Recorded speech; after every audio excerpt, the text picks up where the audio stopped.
ta miséricorde.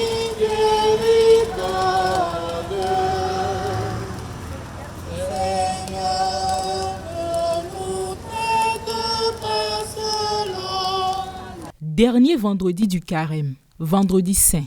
Il marque le jour de la crucifixion et de la mort de Jésus-Christ. L'Église nous fait suivre le Christ pas à pas dans le combat qu'il a accepté de vivre pour nous racheter de nos péchés. Ce chemin qui mène Jésus à sa passion, Louis Gbérounou Vlavonou, président de l'Assemblée nationale, a décidé de le suivre ici à la paroisse Sainte-Geneviève avec tous les fidèles de cette paroisse.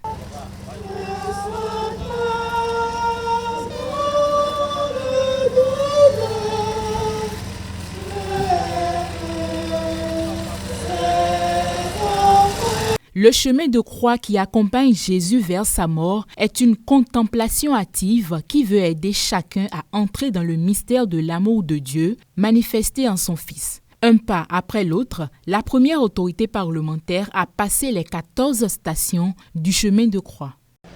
Ce chemin de croix, c'est l'expression de nos fragilités. Les servitudes ne pourront jamais remplacer la souffrance de Jésus-Christ pour nous. Alors, si j'ai un message à porter, c'est le message porté par Jésus lui-même en souffrant sur la croix. Et cela est dû à son humilité. Parce que lui qui était Dieu, il n'a pas voulu s'égaler, n'a pas voulu se donner le rang de Dieu. Il s'est anéanti, il s'est abaissé en devenant d'abord homme comme nous. Et il a souffert et mort sur la croix.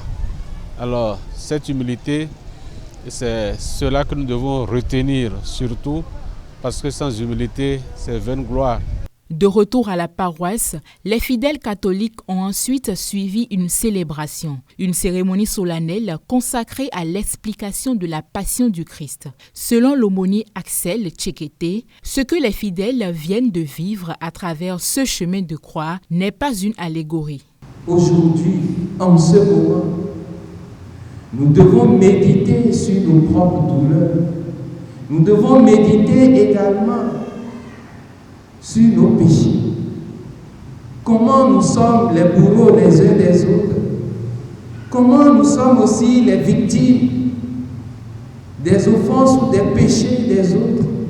Le chemin de croix est le chemin de l'espérance et de l'avenir. Celui qui le parcourt avec générosité et foi donne espérance et avenir à l'humanité.